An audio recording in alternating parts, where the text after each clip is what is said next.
11 de marzo de 2011. Un colosal terremoto sacude Japón.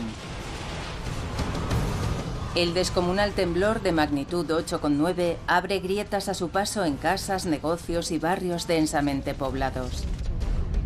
El vídeo muestra las imágenes de la devastación. Minutos después, una ola gigante invade la costa nororiental.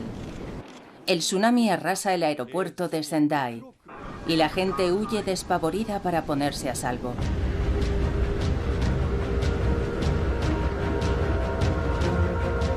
El tsunami surca el Océano Pacífico viajando a una velocidad de 800 kilómetros por hora. Hawái se prepara para el impacto y advierte a la población para que se desplace. La oleada solo tiene 1 metro de altura, pero la alarma es que el tsunami haya crecido al alcanzar la costa occidental de Estados Unidos. Desde Seattle hasta San Diego, los habitantes están sobre aviso. Los informes indican que en Japón el terremoto ha causado miles de víctimas mortales. Los daños en Estados Unidos son escasos, pero se está gestando un megaterremoto, al menos igual de potente. El próximo tsunami que golpee Japón podría comenzar con un gran terremoto justo frente a la costa de Estados Unidos. Dejará mudo al mundo. Será mucho peor que la catástrofe del Katrina. Hablamos de algo que es decenas de miles de veces más potente que cualquier terremoto que hayamos visto. ¿Empieza el desafío para predecir cuándo se producirá? No me sorprendería que pasara la semana que viene. ¿Y qué potencia alcanzará la ola de destrucción?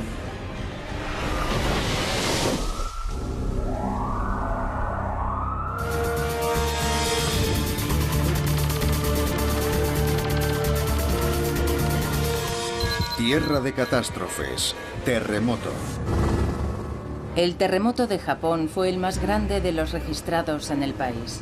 Pero en los últimos 10 años ha habido terremotos igual de destructivos por todo el planeta. Los megaterremotos están entre las fuerzas más poderosas de la naturaleza. Compiten con la energía destructiva almacenada en un arsenal de bombas atómicas. Y golpean repentinamente, con violencia y sin previo aviso.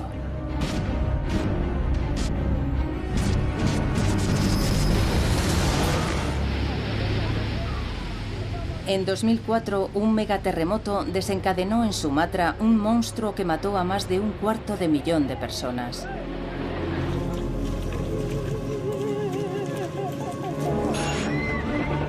En 2010, otro gran seísmo, esta vez en Chile. Este megaterremoto tenía la potencia de miles de bombas nucleares. Aceleró la rotación de la Tierra, acortó la duración del día en 1 microsegundo y desplazó 3 metros una localidad entera. Muchos investigadores sospechan que el noroeste del Pacífico está ahora en el mismo punto de mira. 3 grandes ciudades, Vancouver en la Columbia Británica, Seattle en Washington y Portland en Oregón, y 10 millones de personas se sitúan justo en la zona de peligro. Algunos expertos pronostican una cifra de muertos comparable a la Segunda Guerra Mundial.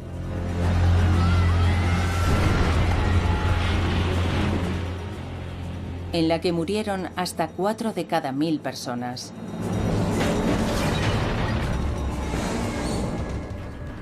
En la historia reciente, Chile fue arrasado por un terremoto de magnitud 8,8. Y en 2004, Sumatra tembló con la fuerza de un seísmo de magnitud 9,1.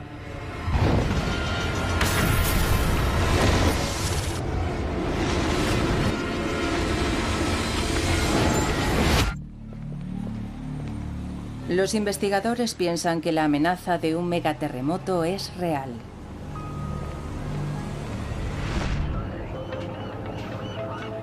Justo frente a la costa, bajo las olas oceánicas, yace oculta una bomba de relojería. De aquí va a venir el terremoto. Está a una profundidad de unos 15 kilómetros bajo el suelo oceánico que está justo debajo. El geólogo marino Chris Goldfinger se acerca todo lo humanamente posible al lugar donde la Tierra empezará a abrirse. La zona de impacto del megaterremoto.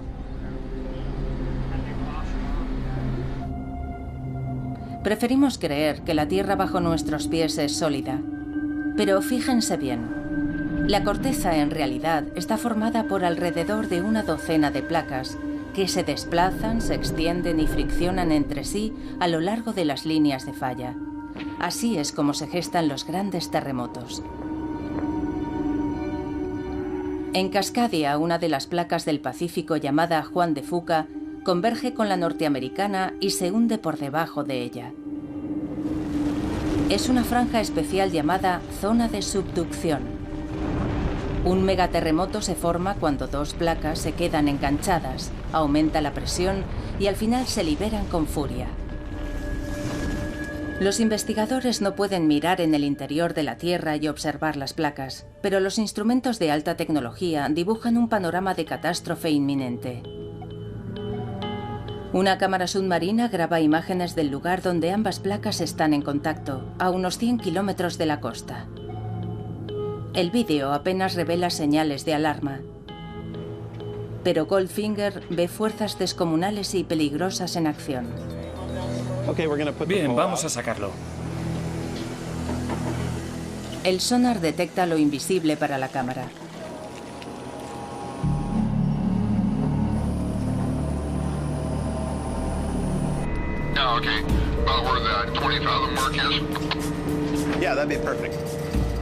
Si la falla es inofensiva, el lecho marino tiene un aspecto uniforme y tranquilo.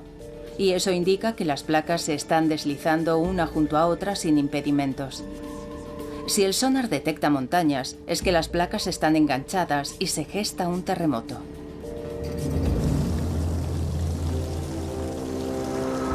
El mapa del sonar es claro. La placa Juan de Fuca se está deslizando por debajo de la norteamericana, empujando hacia arriba la plataforma continental.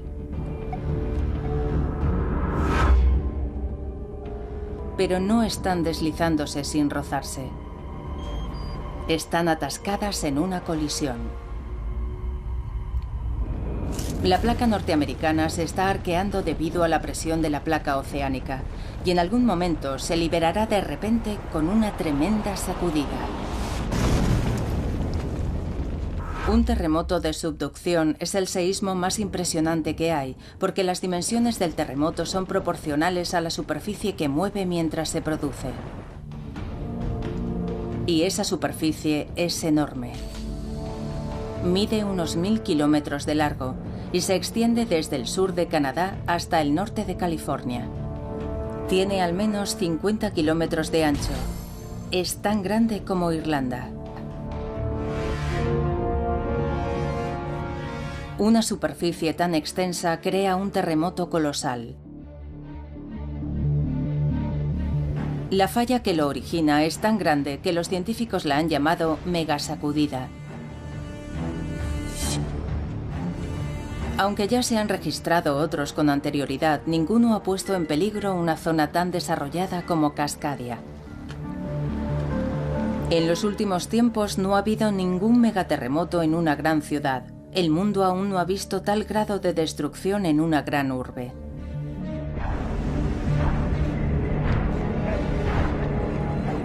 Debido al tamaño de la falla, los tremendos temblores pueden durar hasta 5 minutos. Toda una vida de horror para quienes sufren la experiencia.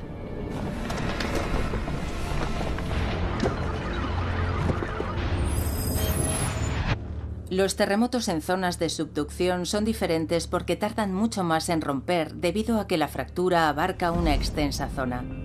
La amenaza es siniestra y plantea una duda terrorífica. ¿Cuándo golpeará la megasacudida?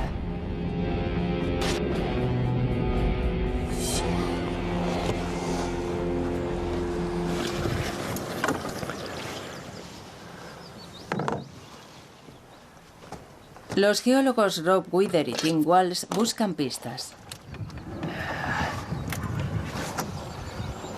Algunos indicios son crípticos y oscuros, como las leyendas milenarias de los indígenas americanos.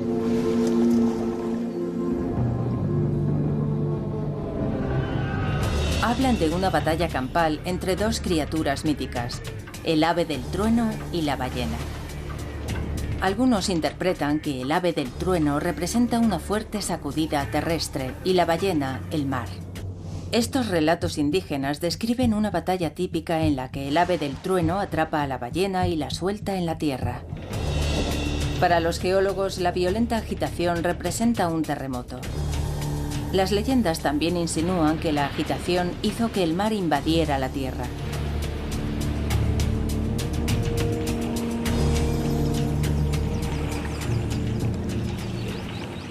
Este conjunto de árboles muertos desde hace milenios se conoce como el bosque fantasma. Un bosque petrificado que tiene una historia que contar.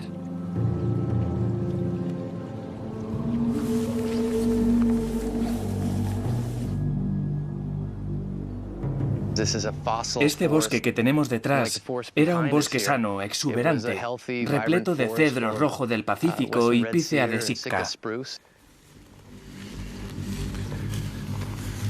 Los investigadores sospechan que hubo un terremoto colosal. El terreno se hundió. La marea lo invadió todo y se formó un pantano que ahogó los árboles.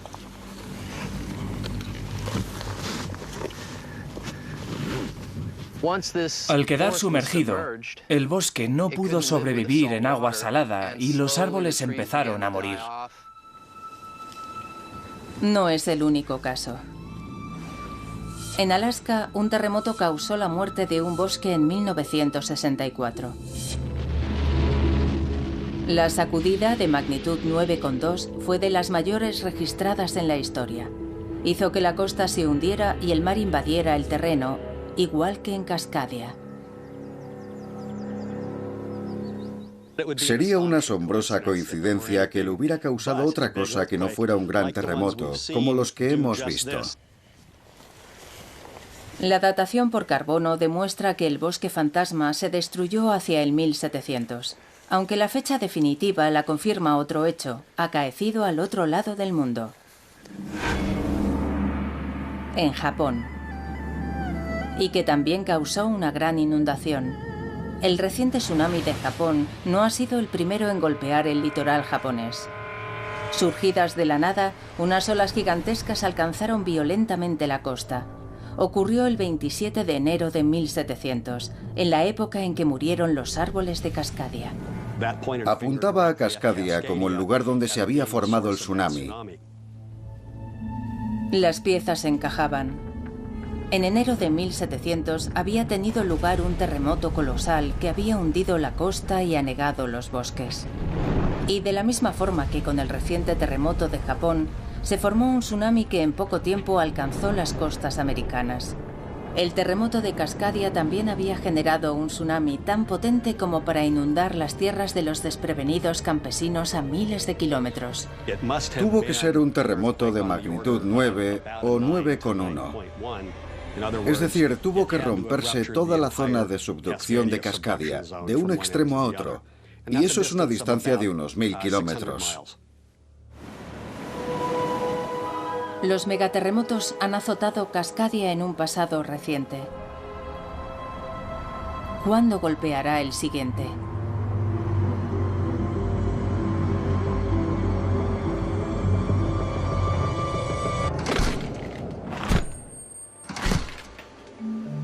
En una fría cámara de la Universidad Estatal de Oregón, Chris Goldfinger busca pistas entre montones de tierra.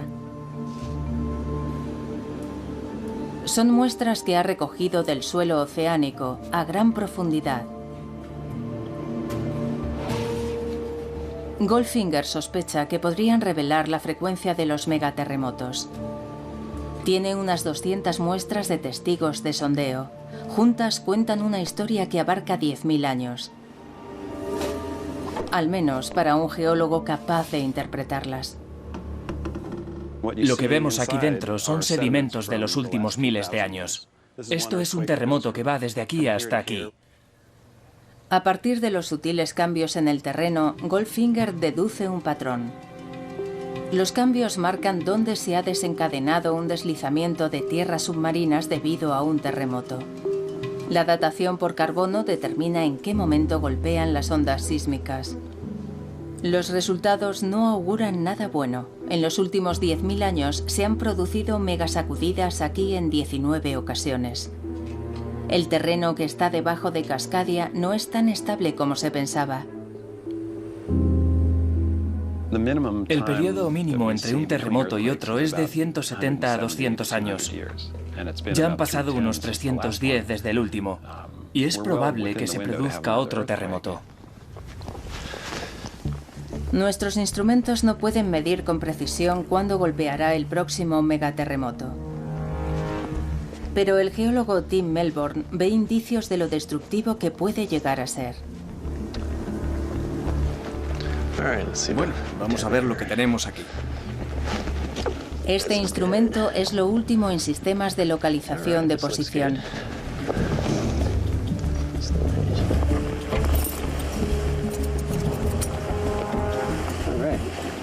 Están las 5 luces encendidas. El sistema GPS revela lo que no podemos ver ni sentir, y las lecturas son alarmantes. Aquí el terreno se está moviendo. Esta estación se mueve unos 2 centímetros por año, porque a medida que la placa Juan de Fuca se va deslizando por debajo del continente, arrastra a la placa norteamericana. El GPS emite una luz que indica una fuerza increíble. El movimiento varía, pero por término medio, la región está siendo empujada en dirección oeste a un ritmo de 4 centímetros al año. Es una distancia descomunal en términos geológicos. Desde que se produjo el último megaterremoto en 1700, Cascadia se ha desplazado hasta 12 metros. Y también vemos en el GPS que la línea de costa se mueve a mayor velocidad que el terreno que está más al interior, y eso hace que la placa norteamericana se abombe. Una franja de unos 1000 kilómetros se está comprimiendo. La corteza se está comprimiendo como un muelle. Cuando la falla que provoca toda esa compresión rompe, se produce el terremoto, el muelle salta y todo sale disparado. La zona atrapada entre las placas se libera y de repente y sin avisar, un terreno del tamaño de Irlanda se levanta bruscamente más de 10 metros. Tanto la tierra como el agua del mar se estremecen y agitan con una furia colosal. Si hubiera un terremoto en Seattle y uno estuviera en el centro de la ciudad, se desplazaría entre 3 y 5 metros hacia el suroeste. Y si estuviera en la costa, se encontraría con que también se ha desplazado hacia el suroeste, pero entre 5 y 10 metros. El terreno que la falla había ido empujando hacia arriba a lo largo de 3 siglos se desplomaría. Lo que había subido, la costa, cae. Y lo que había bajado, al borde de la falla, sale disparado hacia arriba. El ecosistema se transforma cuando hay un terremoto. Las playas desaparecen bajo las olas. Las ciudades costeras que están más hacia el interior se encuentran con el océano a las puertas. Un bosque tras otro podrían dejar de existir. No hay incertidumbre. Este movimiento en vertical junto a la costa de los terremotos de la zona de subducción lo hemos visto en decenas de casos. Con la liberación de las placas, también es posible que se desencadene uno de los fenómenos más destructivos, el tsunami. Hace que toda el agua que está encima del fondo marino se levante de golpe y luego caiga por su propio peso y fluya hacia la tierra y a través del Pacífico. El tsunami podría llegar a alcanzar los 15 metros de altura, lo suficiente para borrar del mapa localidades enteras.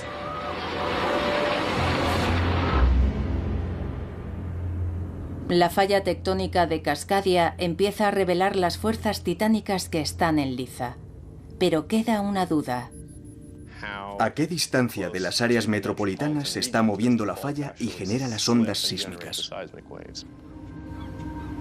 Algo muy preocupante es que el megaterremoto se desencadene a menos de 150 kilómetros de Seattle, la ciudad más importante de la región. Ahora, nuevos indicios demuestran que puede golpear mucho más cerca incluso.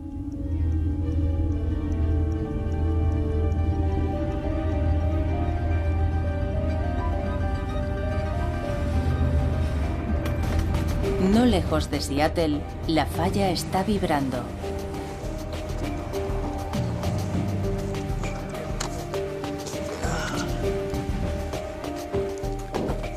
Los cambios no son tan repentinos como los de un terremoto normal. Son muy lentos. Esta falla, que a todos nos preocupa tanto, no es algo muerto e inanimado. En realidad, es algo que está muy vivo. Unos 80 kilómetros hacia el interior desde la costa, las placas de Norteamérica y Juan de Fuca friccionan entre sí.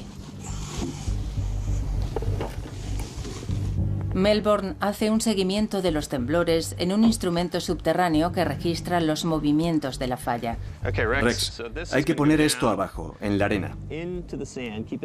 Manténlo derecho y pégalo en el registrador de datos. Así podemos ver, minuto a minuto, dónde se está moviendo la falla de Cascadia y cuánto se ha desplazado en las últimas 12 horas. La falla no se mueve todos los días, sino a breves intervalos de 14 meses.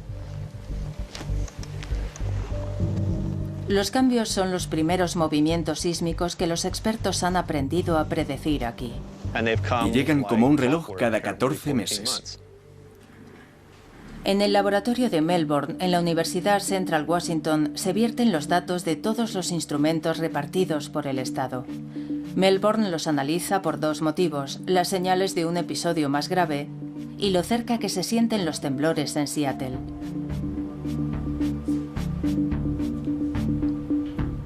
Cuando él y Rex Flake trazan el mapa de la zona donde se está moviendo la falla, el resultado no augura nada bueno.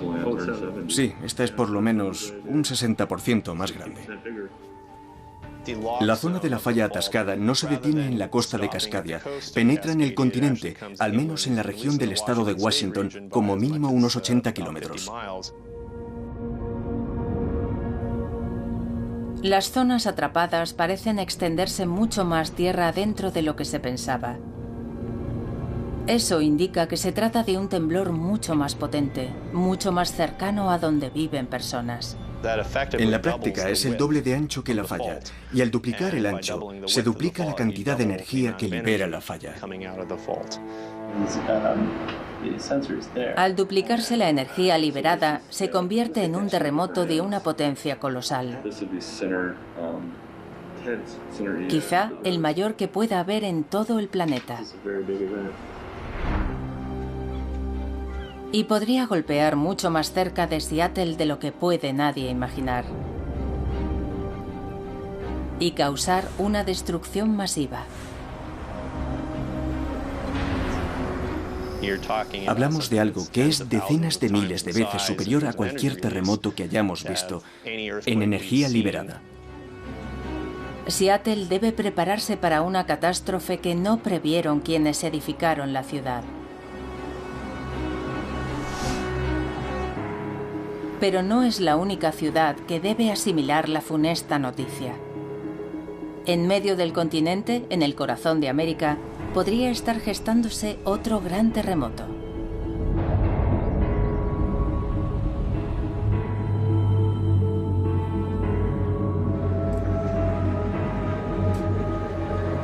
Memphis, Tennessee, está muy alejada del paisaje sísmico tradicional. Sin embargo, aquí la tierra puede temblar con una fuerza capaz de detener el curso del poderoso río Mississippi. Eso fue lo que presenciaron con absoluta perplejidad los primeros colonos en 1811. En diciembre comenzó el temblor. Y continuó de manera intermitente durante meses. Hubo 3 o 4 terremotos muy grandes. y también varios miles de réplicas.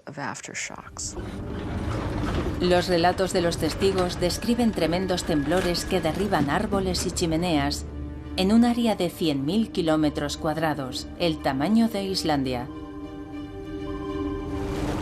Pero en el epicentro, las escenas son apocalípticas. Cuentan que se abrieron grietas enormes y que de la tierra salían propulsados chorros de arena y agua y que alcanzaban hasta 10 metros de altura. Estos géiseres, estos volcanes de arena, al final del acontecimiento inundaron los campos de arena y agua, que en algunos lugares alcanzaron el metro de altura o más. Antes de terminar, un gran temblor sacudió la tierra por debajo del propio Mississippi, elevando el terreno varios metros. Increíblemente, el poderoso cauce invirtió su curso.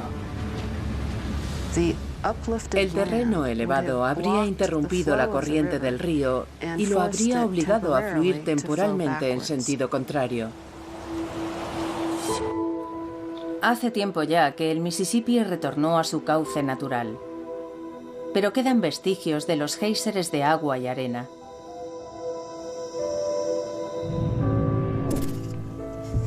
Las excavaciones de estos géiseres y la búsqueda de fallas ocultas ponen al descubierto lo que sucedió aquí y lo que puede ocurrir en Memphis.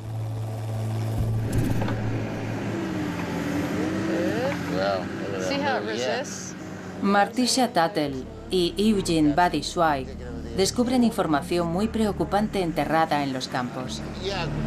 Los terremotos de 1811 y 1812 no sucedieron por casualidad. Solo eran los últimos de una serie que se extiende a lo largo de cientos, si no miles de años.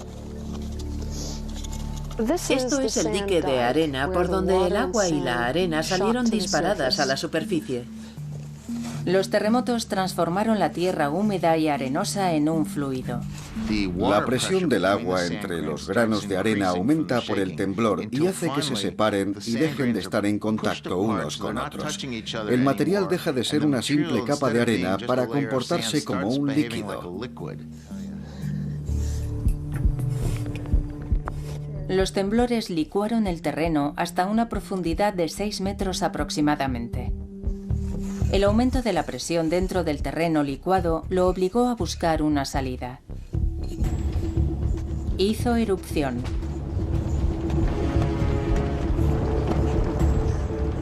Pero no todos los volcanes de arena datan de 1811 y 12. Muchos erupcionaron anteriormente, lo que revela un patrón de sacudidas aquí, en el centro del continente.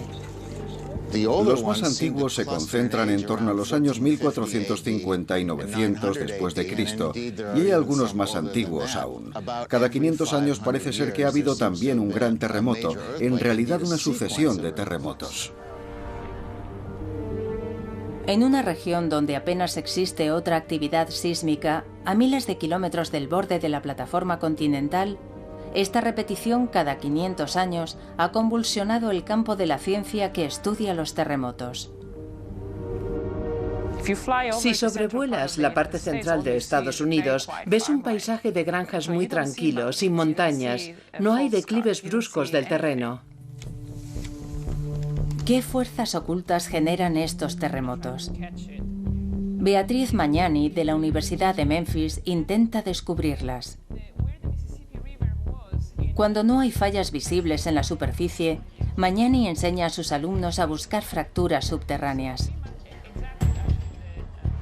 Hemos descubierto una nueva falla, nadie conocía su existencia y está situada justo aquí. Ahora la clave está en saber cuándo fue la última vez que esta falla se movió. No lejos de Memphis, el equipo ha salido en busca de fallas, principalmente con un aparato de rayos X. Listos para empezar.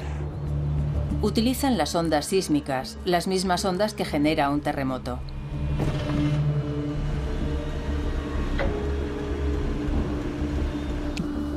Las ondas rebotan contra el sedimento que hay abajo y retornan, y son recogidas por unos dispositivos de escucha llamados geófonos.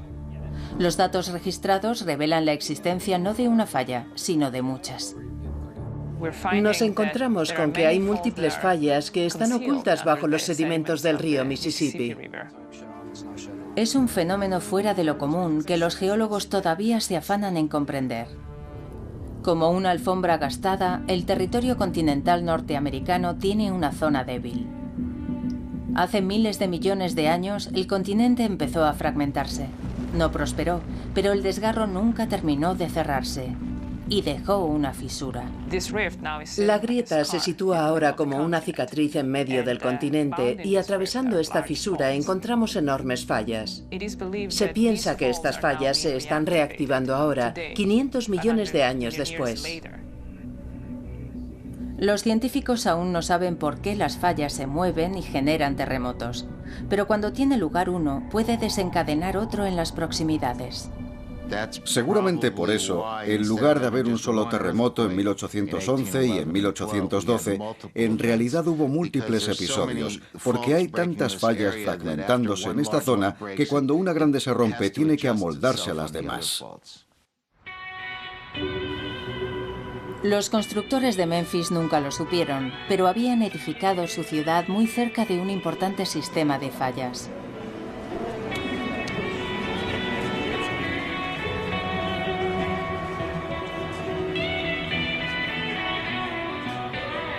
Memphis, Tennessee, no está preparada para un terremoto, pero si los científicos tienen razón, tendrá que enfrentarse en breve a un seísmo capaz de reducir a escombros la ciudad y amenazar la vida de sus habitantes. A tenor de algunas mediciones, el peligro es tan grande como en California. Calculamos que el índice de probabilidades de que en los próximos 50 años se produzca un terremoto de magnitud en torno a 6 es del 80 o 90%. Los terremotos que sacudieron este lugar en 1811 y 12 fueron incluso más potentes, y los chorros que brotaron del interior cubrieron de arena una inmensa área. Estas marcas son tan grandes que pueden verse desde el aire. Vamos a echar un vistazo a aquella zona de allí. Muy bien. Los volcanes de arena se extienden por una superficie de miles de kilómetros cuadrados. Solamente un gran terremoto es capaz de licuar un área tan extensa. Pienso que fueron terremotos muy potentes. Al menos uno de ellos fue de magnitud 7,6 o superior. Lo que está claro es que la destrucción fue enorme. La zona de destrucción fue inmensa y, por tanto, con independencia de si fueron terremotos de magnitud 7 u 8, sacudieron una superficie muy grande, con mucha fuerza y durante bastante tiempo. En 1811 había muy pocos edificios que pudieran derrumbarse y matar a personas.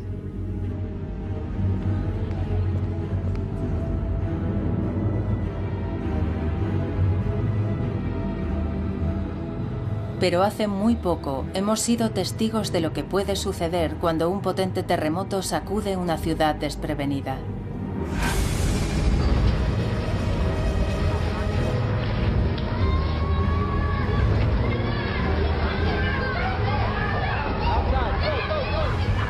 Esto es Haití en 2010. Un terremoto de magnitud 7 golpeó la capital, Puerto Príncipe.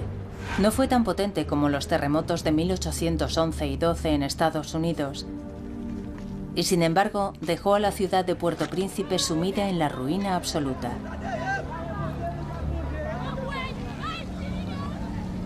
Murieron más de 200.000 personas. No es probable que Memphis sufra una destrucción semejante, pero la vulnerabilidad de la ciudad preocupa a los responsables de situaciones de emergencia, como Jim Wilkinson. Si aquí llegara a haber un movimiento sísmico de la magnitud que nos dicen que podría alcanzar, será una verdadera catástrofe. Habrá que utilizar todos los recursos de que dispongamos para afrontarlo. Aquí persisten las sacudidas del terreno con ligeros temblores. En Memphis se recibe un recordatorio del peligro unas 4 veces a la semana. Registramos unos 200 terremotos al año. Sus magnitudes oscilan entre 4 y 1,5. Estos temblores son motivo de controversia. Podrían ser simples réplicas de los de 1811 y 1812. Los escépticos señalan también datos de GPS no concluyentes. Si apenas hay indicios de fuerzas que colisionan bajo la Tierra, en su opinión eso significa que aquí la zona de falla se está cerrando. Su teoría es que los terremotos de 1811 y 12 y los grandes terremotos que los precedieron cada 500 años han desactivado ese sistema de fallas. No deberíamos esperar otro terremoto hasta dentro de unos 10.000 años. Beatriz Magnani está entre los que piensan que el peligro existe. Debemos seguir vigilando la zona sísmica, porque es el mismo sistema de fallas que se ha venido rompiendo en los últimos 5.000 años. Y solo hace falta una.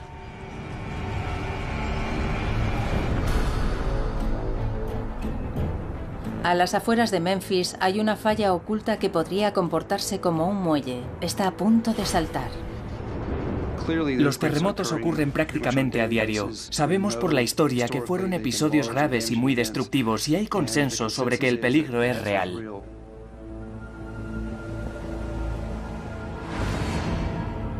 $3.000 kilómetros al noroeste, en Cascadia, no hay controversia. Aquí el tiempo ya ha empezado a correr. Los científicos intentan determinar si las ciudades superarán la sacudida de un megaterremoto. Si hubiera un seísmo semejante aquí, sería el primero de la historia que golpea una gran ciudad de Estados Unidos. Resulta que nunca hemos tenido un terremoto tan fuerte cerca de edificios tan altos. Tom Heaton, del Instituto de Tecnología de California, y Kim Olsen, de la Universidad Estatal de San Diego, han estudiado cada uno por su cuenta cómo afectaría un megaterremoto a Cascadia.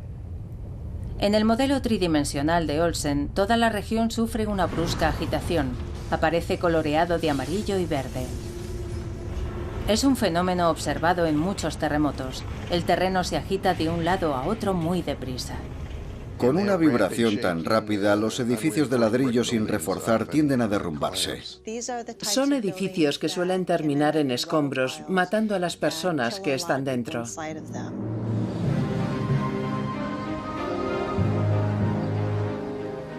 Los distritos históricos de Cascadia están llenos de estructuras de ladrillo sin reforzar. En Seattle hay una campaña en curso para apuntalarlos. El ingeniero de estructuras John Hooper ha trabajado en muchos de estos proyectos. Desde 1970, cuando haces un cambio sustancial en un edificio, debes mejorarlo en términos de prevención de seísmos. Miles de edificios han sido adaptados. Pero la mayoría de las estructuras antiguas no se han reforzado y podrían venirse abajo. En Portland, la más antigua de las grandes ciudades de la región, se considera que prácticamente todos los edificios históricos corren peligro. Luego está el riesgo adicional del terremoto, su duración. En el modelo de Olsen, la sacudida dura más de 5 minutos. Tantos temblores no solo harán que se derrumben los edificios de ladrillo, sino que además el terreno se licúe, las autopistas se resquebrajen y los puentes se vengan abajo. Ante una deformación permanente del terreno, los edificios o estructuras que hay encima pueden resultar gravemente dañados. Yumei Wang vigila las amenazas geológicas que se ciernen sobre Oregón. Cree que se producirá un megaterremoto en Cascadia que licuará el terreno a lo largo de los cauces fluviales, interrumpiendo el suministro de energía y combustible en todo el estado. Los tanques de almacenamiento de combustible probablemente vaciarán su vital contenido en el río y las líneas de alta tensión se caerán. Aquí el terreno podría agrietarse y separarse unos 8 metros arrastrando las torres.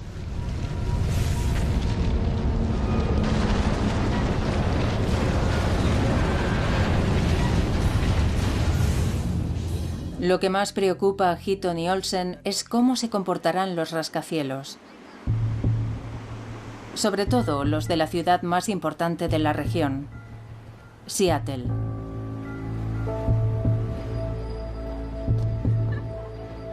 Los rascacielos se construyen para que sean flexibles, cualidad que debería permitirles mantenerse en pie tras un terremoto.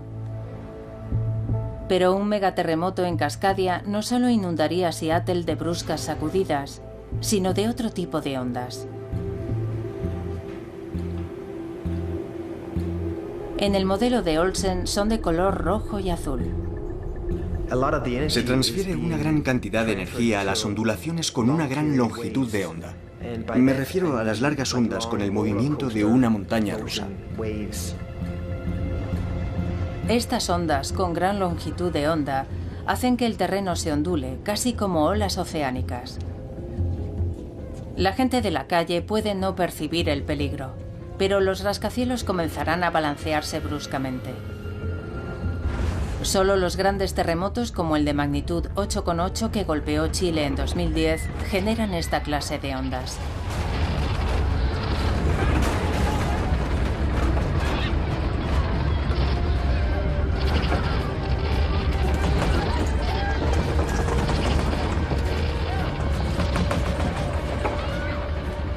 Estas ondas pueden ser especialmente peligrosas en Seattle, porque la ciudad está asentada en suelos profundos que atrapan la energía sísmica. Amplifica esos movimientos lentos de la Tierra.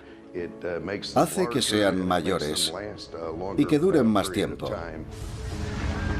Lo que tememos es que el balanceo se acentúe tanto que los rascacielos terminen desplomándose.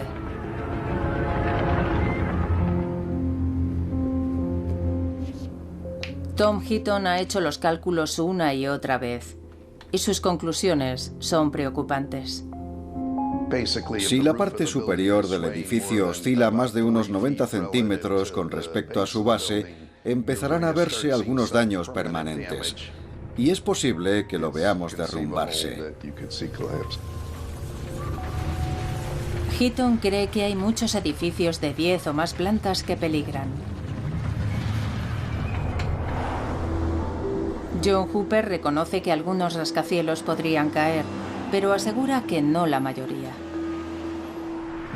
De la mayoría de los edificios, la gente saldrá ilesa, podrá escapar. Los que podrían verse afectados por un episodio así en Cascadia son menos de 10 en el horizonte urbano.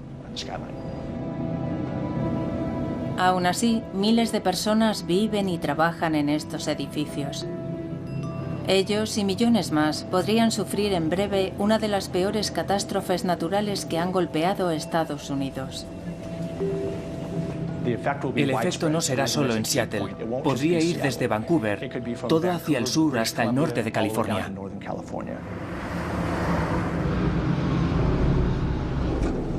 El escenario de la pesadilla. El terremoto estalla una tarde soleada entre semana, en pleno verano.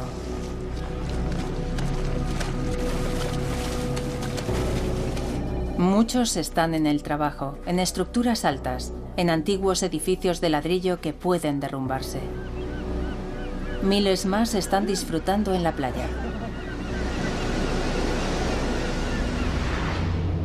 Justo frente a la costa del norte de California, de repente se desata el megaterremoto.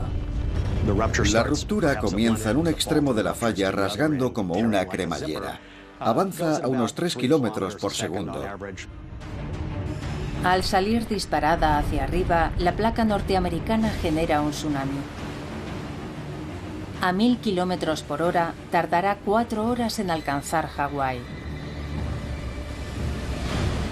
Y 8 en inundar Japón.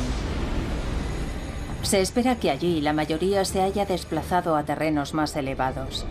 En Norteamérica, lo que llega primero no es el tsunami, sino las potentes ondas sísmicas que atraviesan la Tierra a una velocidad de 11.000 kilómetros por hora. Ocurrirá sin previo aviso. La gente sabrá que el terremoto golpea cuando la Tierra empiece a temblar. Va a dejar sin palabras a todo el mundo. La Tierra va a temblar con una fuerza que nadie ha sentido antes. Los puentes se vienen abajo. El suelo se hunde. En menos de 2 minutos, las primeras olas llegan a Portland, Oregón.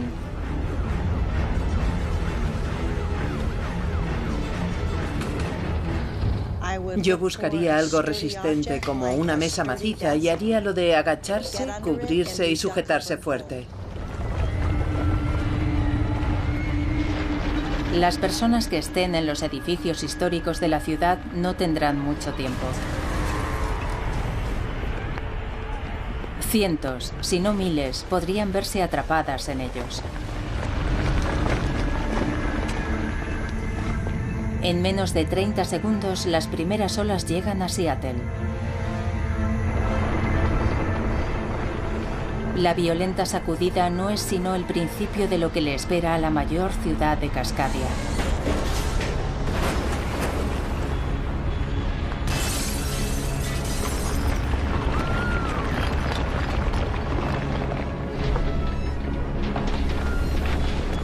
Puede que uno solo disponga de medio minuto desde que percibe el temblor de baja intensidad hasta que las sacudidas empiezan a superarlo. El suelo profundo de la ciudad atrapa las ondas y las amplifica.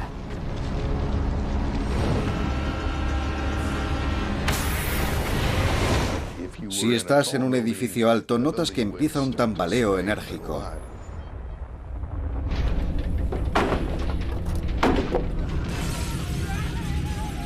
El temblor dura más de 2 larguísimos minutos. Se desencadenan incendios en toda la zona. Podría haber miles de corrimientos de tierra. A partir de los 3 minutos y medio, algunos rascacielos empiezan a sufrir daños catastróficos.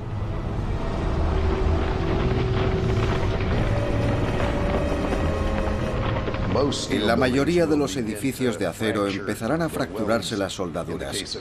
En el caso del hormigón empezarán a abrirse grietas en ese material. Uno o más podrían desplomarse.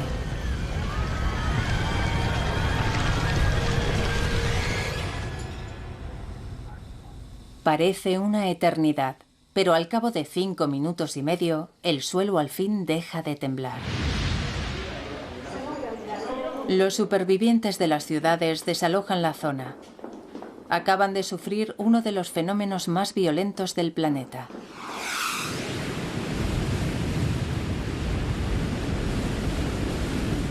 Pero para los que están en la costa, lo peor aún no ha llegado. Si están en una zona baja costera, deben dirigirse al interior. A los 20 minutos de haber cesado el temblor, la primera ola monstruosa golpea Oregón.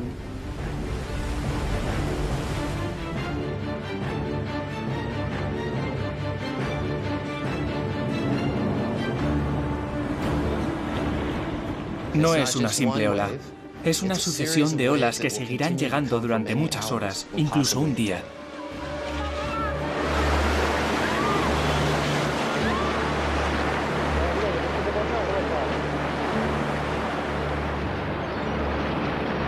Cuando termine, 3 grandes ciudades habrán quedado prácticamente aisladas y destrozadas.